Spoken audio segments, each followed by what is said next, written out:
So I guess to really kick things off, the reason why I just wanted to get you on the podcast and really to talk about things is because you did experience a little bit of the monk journey, Mm, and I kind of wanted to get an understanding of what that was like, and mm, hopefully by the end of it, it's not so much for the listeners to live a life of a monk, or mm. what you might call the female equivalent. Is it a monk still or something else? None, but yeah, I guess you could say the a life of renunciation. That's probably a Okay, bit more spacious. there we go. Yeah. So yeah, but it's not so much for the listeners to pursue that lifestyle, but just to understand what it's like to to consider an alternative and what that looked like for you, Mm, and basically the reasons why you went to it. So I suppose a good starting point would be to really understand what were your motivations, to really mm. experience the life of a monk. Yeah, absolutely. I think the question that continues to motivate me and in a way influence much of my actions is how can I be of service? And this is a question I think the answer is always going to evolve and change based on where you are in life. But when I was younger, the intent was a bit more of a save the world narrative. I'm going to go to India and Bangladesh, do development work and alleviate poverty, etc. Young and idealistic, and that work is very important. Just to mention that. Um, and I did actually get some experience working both in Bangladesh and India in that space.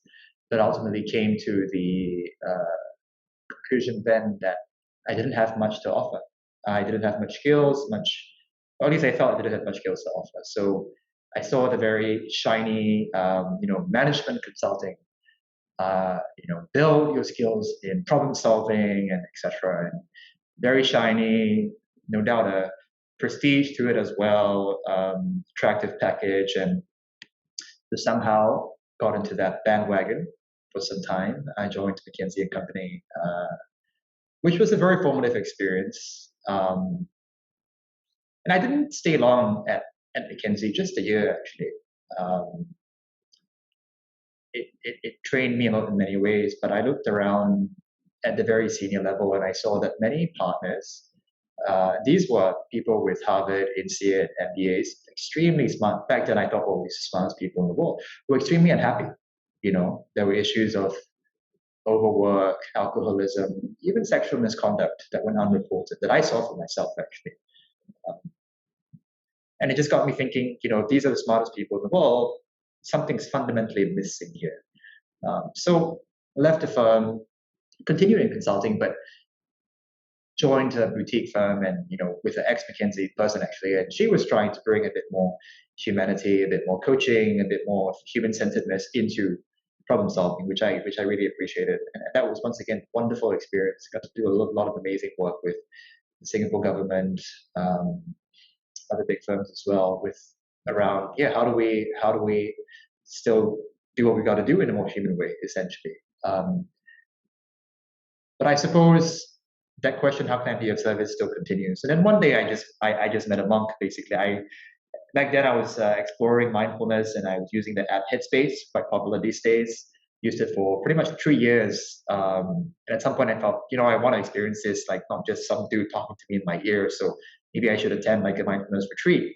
So I happened to chance upon a couple of books by the Vietnamese Zen master Thich Nhat Hanh, one of the, I would say, uh, modern fathers of the mindfulness movement. He sort of made it very popular and accessible, I think, and connected with the way he was writing, expressing the idea of mindfulness, and found out there was a retreat in Singapore at Labrador Park, actually. And I signed up and went there, and it was a 4-day retreat, wonderful experience. In that retreat, you get a chance to book a slot, like a one-on-one connect with a monk to ask whatever you want to ask. So I'm like, why not, right? Here I should ask. I should just do that, and so I did. And what I found in encountering this monk that I spoke to was someone who was a mix of a friend, a counselor, a coach, an advisor. So all sort of, you know, integrated into one person. And it just got me thinking, this seems to be very important and meaningful work that he's doing. What if that could be a vocation for me? And and then I thought the only way to know is to try. And it so happened that I was finishing up some key projects. Um, I was single also. And there was this monk internship program. I would describe it as such. They don't brand it as such. 3 months, shave your head, take some vows, live the life in community, practicing mindfulness and compassion. And at the end of 3 months, you can leave or you can continue. So it was also a lot of luck and circumstance. But it was really fundamentally me trying to respond to the question, how might I be of service? Yeah. And I think before we delve into that experience, that 3 months or however long you took to do that, you know, talk us through that. I mean, sure, the McKinsey's, the consulting, or any sort of industry now, it's high stress, high strung, just a complete extreme of what in some ways a human is meant to do. Um, but at the same time, it's rewarding financially, right? So how do you pull yourself away, or how did you pull yourself away, and how did you feel? How did you feel comfortable in your decision to follow what you believe was right? Mhm, mhm. Yeah, that's a great question. And I think ultimately all of us have to turn the camera around and ask ourselves, what truly matters in life. And I had the great benefit of, at that time, being in coach training. In coach training, you only do two things. You practice coaching and you receive coaching. And basically what happens is that you have nowhere to run. Yeah, You have only yourself to look at in the mirror, essentially, through someone, of course, and asking important questions. Who is myself? What is my work? How can I be of service? And especially in Asia, and my wife is Korean and I'm Singaporean. Similar stories that our parents' generation, their theory or their hypothesis was let's work extremely hard, let's get to a certain level of material well-being, and that would hopefully translate to fulfillment, success. And if we look around, that's not necessarily true. Are there people who are successful and happy? Yes.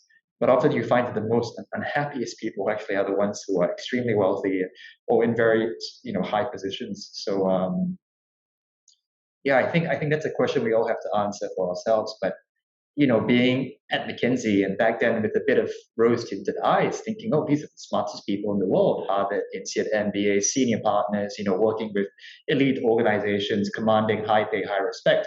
But I saw so much dissatisfaction in very senior leaders. And it was quite a bit of a shock to my system because I thought these are very smart people, and they are. And not to say they're very good people in the firm as well, don't get me wrong, but it just really shattered this idea that the pursuit of material well-being, and maybe well-being is even the wrong word here, material accumulation at all costs, is that a price that's worth it? Um, yeah, I don't know when I'm going to die, and would I be content just sacrificing everything in that pursuit at the end? Is it really worth it? So yeah, so that's what I would say. yeah, yeah. Fair enough. That's a fantastic way to put it. I mean, and one might probably even make the argument that it's not only the material accumulation, right, but the status accumulation as well. That all these Absolutely. things. Yeah. So I mean, you you it's a shock to your system. You start to delve deeper into this mindfulness course. You you you go to Plum Village, to study under the or study what Thich Nhat Hanh probably espoused. Yep. Talk us through that experience. What was that like? Especially on day one. Yeah, I was with a group of 17, uh, and fairly multinational, at least within Asia, with people from Thailand, Japan, uh, not Japan, sorry, Thailand, Taiwan, Korea, Indonesia. Yeah, it's a fairly diverse group. China as well, actually. Uh, so first 2 weeks, you basically are you have a title. You call it aspirant. So you're aspiring to become a monastic, to take the vows. So it's kind of boot camp, basically. Yeah. Then 2 weeks you receive like sort of intensive instruction, preparing you for life as a monastic. And in Plum Village, generally we're invited to balance 4 elements. The first is study, the second is practice, the third is service, and then the last one is play. So basically, we receive instruction in these various 4 components, and then at the 2 week mark, there is a ceremony, and you can invite your parents. I invited my mom and my sister actually, where it's kind of like getting married. That's how I would describe it. You have to serve tea to your parents and apologize. Basically, I had to say to my mom, "Thanks for taking care of me. Sorry, I've been such a mess. Please forgive me for all the nonsense I have done. Can I have your blessings to take the monastic vows?" It was very healing moment for me and my mom. Like typical Asian family, we don't express these things to each other that very much. And then your head gets shaved, and you put on the robes. You live in community, and it was a community. It was a big community in Thailand, 2 hours off Bangkok. Um, 200 monks and nuns, quite a big community. And it's wonderful to live in a community, especially when all of us basically were orienting to a single intention, cultivating more mindfulness, more compassion in ourselves, so that we can then help others to do the same as well. So that's the whole life of a monastic. It's oriented in that way. And typically, as a novice monk, which I was, your job is literally to transform your own shit, your own mud into a lotus, basically, to work with that. And then once, usually after 5 years, then when you're a bit more steady and stable in your, I suppose, your inner peace, your inner compassion, then you are a bit more outward in serving others. So yeah, literally for 3 months, that's the life. We would wake up pretty early, 5. We would do some silent sitting meditation, walking meditation, breakfast, all in silence all the way to breakfast. After breakfast, we break the silence. We would have some sort of class in the morning, and then lunch, mindful eating together, partially in silence. Bless you. And then in the afternoon, we would always have a bit of time for space, so nap or just relaxation. And then there's always work. We get randomly assigned jobs. So I did everything from working in the garden, recycling trash, clearing logs, arranging meditation hall, many things, sort of a roster, cooking as well, because it's a self-sustained community. And then typically in the evening, we would have some sort of evening practice. And then, we would call it a night. So that's a typical day. Yeah. I mean, you talk about, turning your basically your shit into a lotus. Mm-hmm. What did you, if it's not too personal a question, like what is the worst shit or the biggest shit that you eventually molded into a lotus? Yeah, absolutely. I grew up in a family that was running back then a family business, which was back then very successful actually. My parents got a divorce ultimately because they had very different, I suppose, orientations in life, and the business didn't work out ultimately as well. So I think for most of my life, I was always distancing myself from, who my parents were. And a big part of, I think, my time there and in the way Thich Nhat Hanh instructs meditation, it's very simple. It's really just 2 steps: stopping and looking deeply. So first, we need to be able to stop. When we have enough stability, stillness, then we can look deeply, and insight emerges from that. So whether this doesn't have to be formally, but even as you walk or as you cook or even as you work, you can do that as well. But yeah, it was for me looking at integrating my parents inside of me, acknowledging that they tried their best, that they have their shortcomings, but also they have their gifts, and their gifts continue in me in many ways. So in a way, it was really just bit of an inner reconciliation of this sort of pain, and I think even shame to some extent that I felt growing up. That's probably the most profound shift for me. The sense of like, yeah, I am the continuation of my parents, and whatever bad seeds that I inherited from them, that's my work to transform, and whatever good seeds I inherited from them, it's my work to continue to nourish. Yeah. That's something I can relate to, Moses. Like, I mean, that is probably one of the things that I had also had to deal with. And I think it's something that is more common than we tend to acknowledge. This idea of our relationship with our parents, whether it's good or bad, there's always some level of grudge that we hold, Hmm. however small or however big. And I think over time, it's really learning to let go of that, Hmm. because as the saying goes, right, life doesn't come with a rule book. And so our parents, like us, figure out life as it comes, and as they see it, based on the limited resources, or the culture and the ideologies they hold true. And I think it's the same for us as well. And if we have kids, for example, that same thing will happen, I suppose. Absolutely, absolutely. But I think that's the privilege of adulthood, right? There will come a point where whether we blame our parents or not, I think we will acknowledge that you know they everyone deserves like forgiveness for, and everyone deserves the acknowledgement that we do the best we can with what we have. There was it's a bit of a one of my teachers in the monastery. He had this saying: "Whatever you don't transform, you transmit."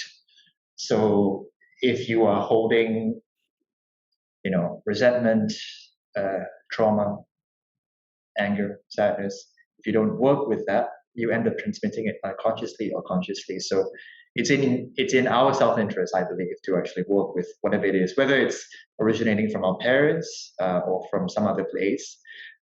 Yeah, it is our I think our duty to integrate that. Not even, I would say, going beyond letting go, because letting go is sometimes it's easy, and sometimes we need to do that, but it's easy to compartmentalize things somewhere. But at some point, we have to really look at ourselves with a lot of honesty. Yeah, true that. So what was the hardest part of the experience of being a monk? To be honest, I really enjoyed it. Okay. um, it wasn't but there were 17 of us, right? I mentioned a big part of it, of at least in Thich Nhat Hanh's Zen tradition, is living in community. So I was living like in a dorm, like a room with like 7 other people, of which all of us spoke the same common language. Um, so I think probably one of the most challenging things, at least in the plant tradition, is living in community, because and you can relate this living with your own family. I think that's probably the closest thing. Um, Different people, different personalities.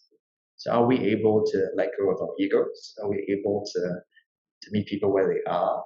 Uh, yeah, that's probably the most challenging thing, I think, being together. Yeah. So what did you learn about meeting people where they are? How do you do it? Yeah, in Plum Village, we have this specific practice called beginning anew. And there's a formal way of doing it, there's an informal way of doing it. The formal way of doing it is sometimes it would happen, we would all gather together. Sometimes one person goes in front, and then we would start with what we would call you know watering the person's flowers. So offering affirmations, what I appreciate about you is, etc. Um, so you're always starting with that, and then moving into actually what I've struggled with in relation to you, or how you might have hurt me, is this. So expressing any hurts or maybe disagreements that you might have had with the person are still there. And finally, what I need from you is moving forward, etc. Then sometimes it ends with hugging, meditation, or something like that. Yeah. Of course, I also had to do this informally. It's quite funny, actually. There were five of us, men, brothers, I suppose, back then. And for some reason, I was told to be the big brother in that group. So we had one particular, and we were all in the same room, and there was this one particular brother who had the most insane phone alarm. Like 4 a.m., it would go off, and there were lights everywhere and sounds, and everyone's still asleep.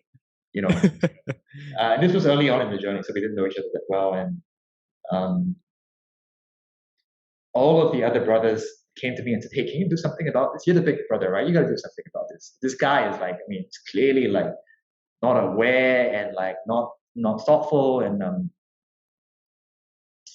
yeah, but I was thinking, what's the skillful way to do this? Telling him directly might cause some harm as well. So, compassionate speech has to be, well, I use an acronym here, ACT, ACT. It's got to be accurate, um, telling the truth. It's got to be compassionate as well to the person, into the context, and it's got to be timely at the right time. So happened that 2 days later, we were working together in the garden. We were assigned together in the garden. So we were sweating. It's a hot day, we're digging in the soil together. Then after an hour of digging, suffering together a little bit, we were walking back. And I just said, now it's time to tell him. So I said, hey man, your alarm, it's a little loud.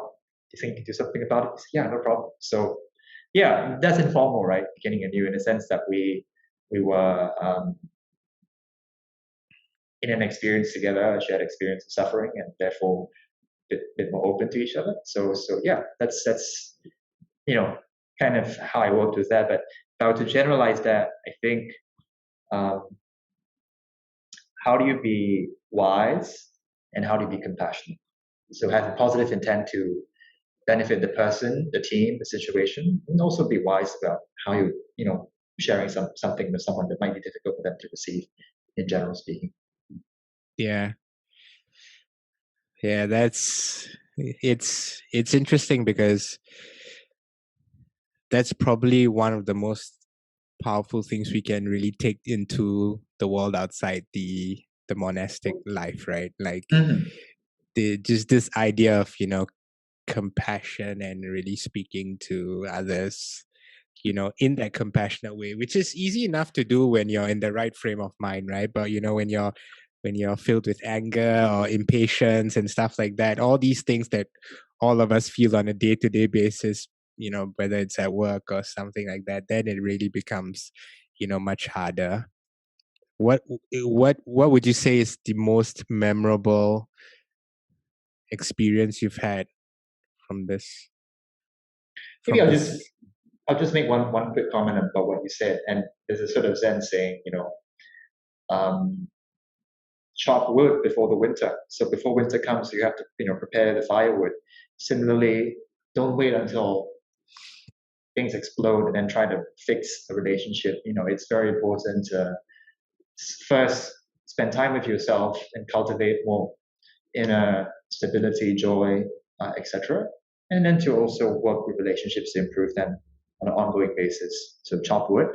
So don't wait for the winter. Memorable experience. It's very hard for me to pinpoint something specifically, actually.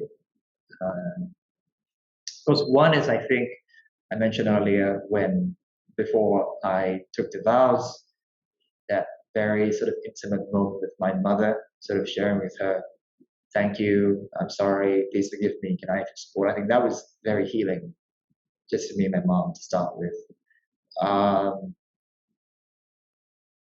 But yeah, man, it's really hard to pick one specific moment.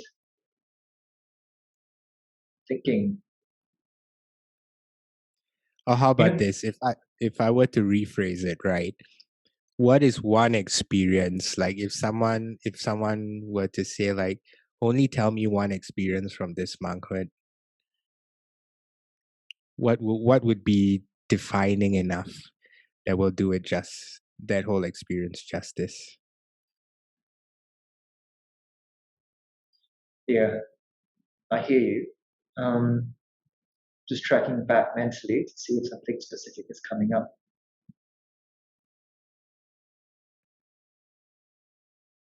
Well, maybe two things, and I'll start with the first one, and then we'll see if the second one makes sense. One is, so we had been in the monastery for pretty much like almost 2 months straight. Hadn't left, just there straight, living, practicing, etc. And then we were invited to Bangkok to facilitate what we call a day of mindfulness. Basically, it's a full day kind of mindfulness workshop for lay people. Um, so we went to Bangkok, went well, but ended late. Um, and we wouldn't miss dinner at the monastery. So one of the senior brothers says, "Hey, don't worry, we'll stop by 7-Eleven, on the way back." And first time I am engaging with something commercial after two plus months. We live in a monastery, self-sustained. There's no business whatsoever. I remember walking into the 7-Eleven and I was looking, and then they have these very bright, luminescent signs, right? And sometimes with pictures and this ice cream. There's this ice cream section, and I just remember walking in, and that sign was the most vivid I had ever experienced in my life. Suddenly all those, I suppose, cravings for like sweet stuff, and I have a very sweet tooth.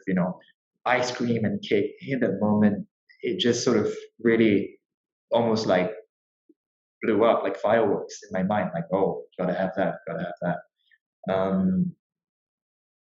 Yeah, uh, it was a very very vivid moment for me. I never ever read an ice cream sign in any shop in my life with that level of clarity and detail in my mind. And I guess there's a couple of things that if I were to unpack that. One is I had been cultivating my faculty of awareness for quite some time, 2 months intensely in the monastery. So maybe that's always happened. I just wasn't aware. So, and two is because I was in a way protected from some of these things in the monastery, almost like it's a cocoon. Finally, re-encountering what we would experience as everyday life, um, and having to work with that. So yeah. So ultimately, any most great masters, whether they're in a monastery or in a cave, the journey always ends with a re-entry into society at some point. So then, if I extrapolate this journey, then it's really an invitation to see everything as workable. Whatever arises is workable. So that sort of left a mark in my mind and in a way helped me to transition as I continue out here in the lay world. So that's probably a particular moment that comes to mind Yeah. as well. Hmm. And I want to elaborate on that as well. And I think that's something that many people struggle with. And as you speak about it, I start to think about it. It's not just um, this type of lifestyle or philosophy that becomes challenging when we reintegrate into the real world. But you often see people, who have this extreme wanderlust, for example, or this like unsettled mind or anything like that, where they travel the world, and then they come back and they feel so unsettled and they want to leave again. I think a lot of us, I think that's where the challenge comes in, right? Even when we want to take this like holy vow or something that requires us to practice a bit of self-control, when we come back to the real world, that's when the challenge starts. We can't reintegrate with a different philosophy because there's just so much conflict. Hmm. So how did you deal with that? Yeah, I would say for myself, and I think it for probably most people, every journey is almost always like this. You start here, go like this around the world or whatever, but ultimately it comes back to you. So that's my experience, and I think it continues to hold true. And you use the word integration, and I think that is actually the answer in of itself. How do we live with integrity? Trauma, the opposite of integration, is living with a lack of integration. And all of us, in some way, shape, or form, have experienced some sort of trauma. So I would say a couple of things, maybe, but maybe let me just zoom out first and share, I think, my overall perspective and then maybe some concrete things. I think all of us are searching for something. It could be a feeling of something missing. It could be a feeling of I don't belong. It could be a feeling of if I just find someone, you know, my life would be perfect, or if I find the perfect job. And these are all like this, right?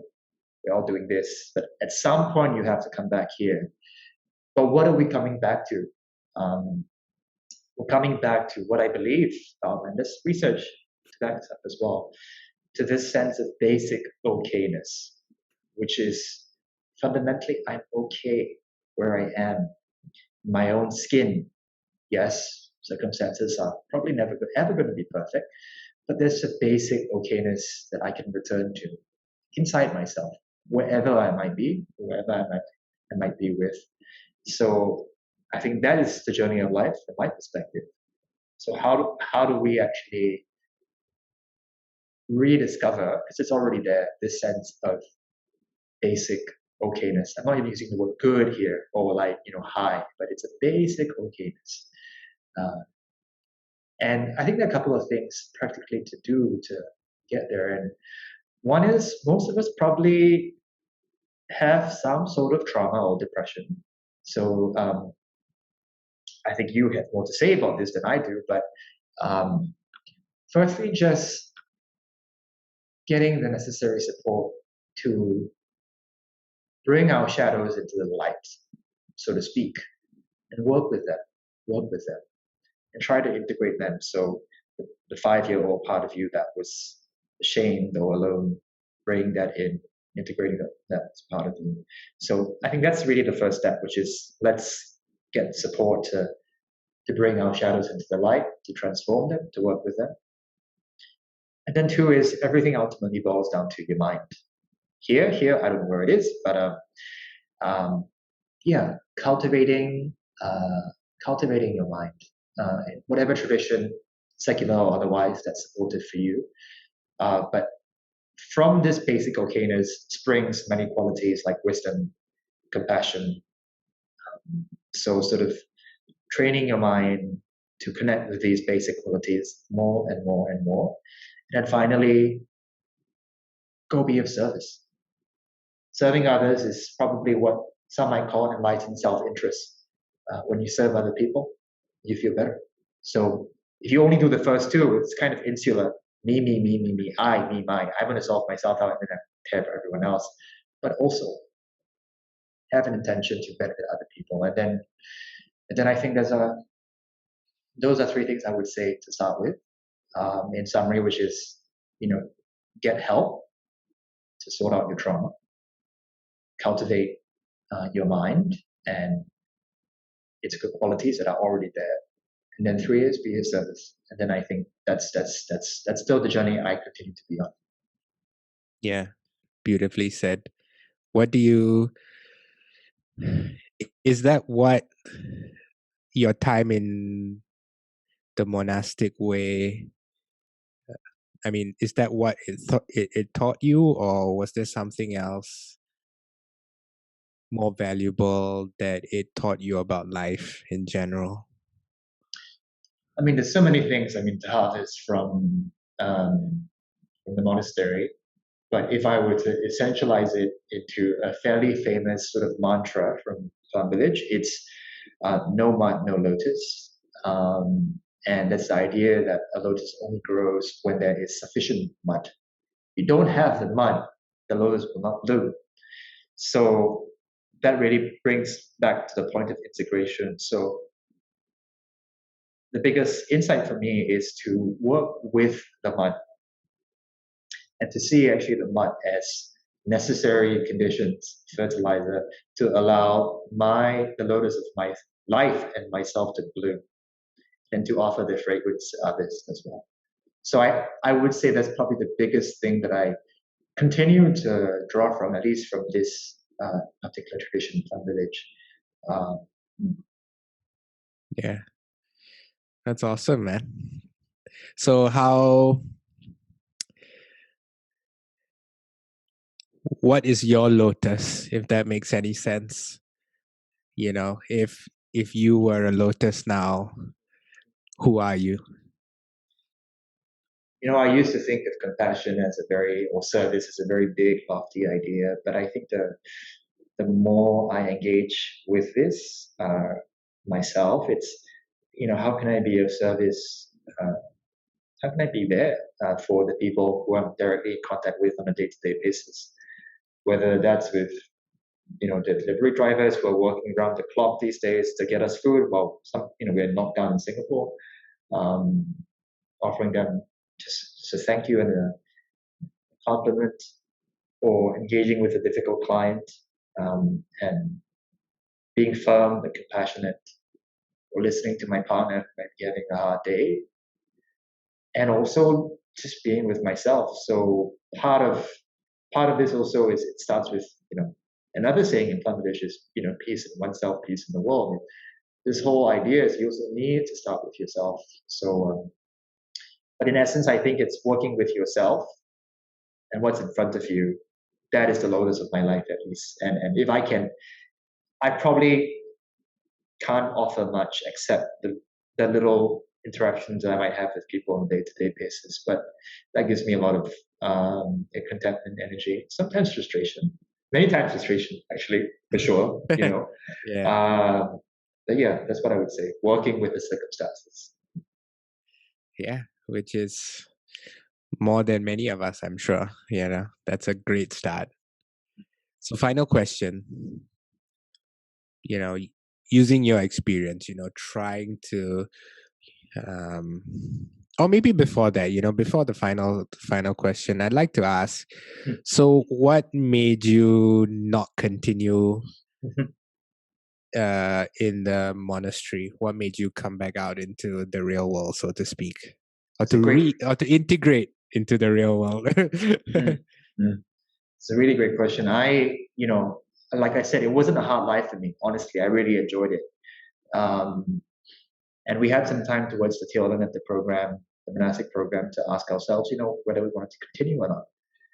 And ultimately, I came to the conclusion, back to the, orientation around service, that how could I bring the monastery outside to the real world?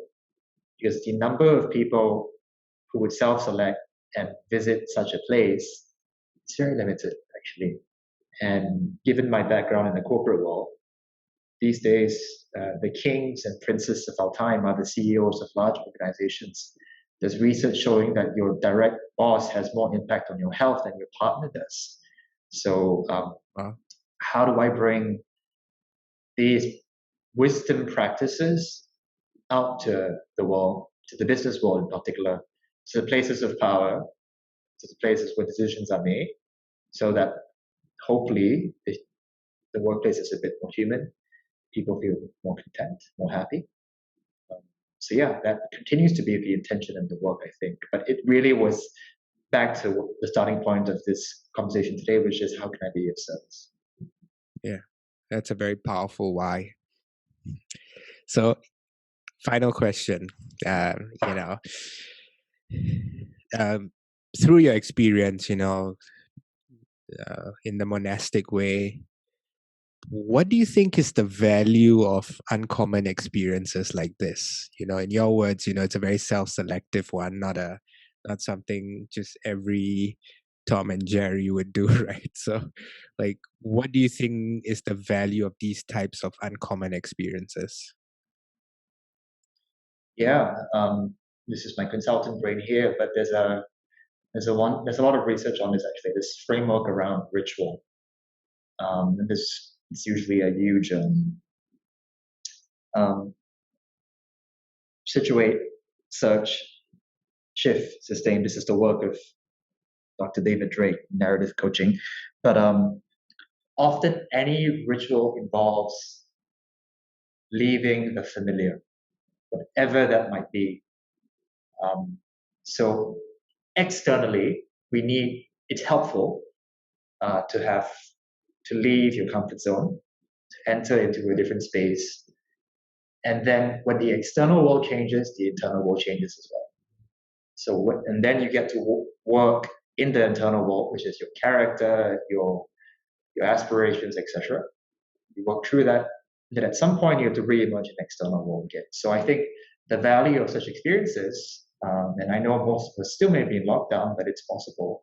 It's basically the invitation is to step outside of the familiar or comfort zones, so that we have the space to really consider who is myself, what is my work, and then come back to the world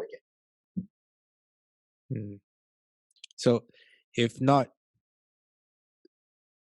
people are interested but not necessarily in becoming a monk or anything like that, what's a way that they can escape the world first to assess or to calibrate before coming back? Like, what's a good way they can do that for any normal person? Yeah. Well, I hate to say you can't escape the world. It's not possible. We live in the world. We are the world, actually. But another saying from Plum Village is the only way out is in. And in is accessible anytime, anywhere, any place. And it starts with the mind. So my strong recommendation is to find a mind training practice, whatever it is, whether you call it mindfulness, whether it's secular, whether it's non-secular, and you actually find this all the wisdom traditions. There is a core element of in. But from a neuroscience perspective, investing 10 minutes per day to train your mind, even in the basic breath meditation practice, leads to the thickening of your prefrontal cortex, which is the part of your brain that is responsible for conscious choice. So that's something all of us can invest in every day. It just takes 10 minutes. Many apps out there, the ROI is immense. That's what I would say to start with. And at some point, if you're able to make space, whether it's a staycation, by yourself, or it's one night, doesn't matter.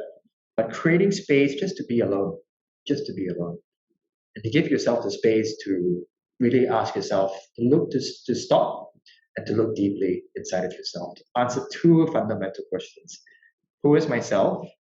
What is my work? And then you go from there. And the journey will only go on. And just to add one thing, which is that we're not searching for anything that's outside of us. All this inner search, so to speak, is really a rediscovery of basic human qualities that we all have access to, and that you can bring to life your work. So you don't have to run away from your job or your marriage or your relationship, but how do you see daily life as a crucible, as a place of practice for you to bring and apply these teachings to the test? Jack Cornfield, a very famous sort of wisdom teacher, he likes to say, if you want to test your level of mindfulness and compassion, just go home, have dinner with your family. You'll see for yourself. You'll be able to see immediately your level of training. So you don't have to go too far to some monastery. Just engage in daily life. Yeah. Perfect way to end this. Yeah. Thanks so much, Moses, for really sharing your experience. I kind of like these like uncommon experiences, or because this series is essentially the road less traveled. And I'm not sure if I mentioned it in the other podcast, but essentially this series is not really as much as I want people to listen to different experiences, whether it's travel or anything like that. It's more for people to understand that there are many different ways to discover ourselves. And I think at the end of the day, the common thing about you and all the people I've had the privilege of interviewing for this series, really the common denominator is the courage they had to pursue this and to experience this so that they could get something out of it. So thank you so much for sharing your experience. It's my pleasure. Thank you for having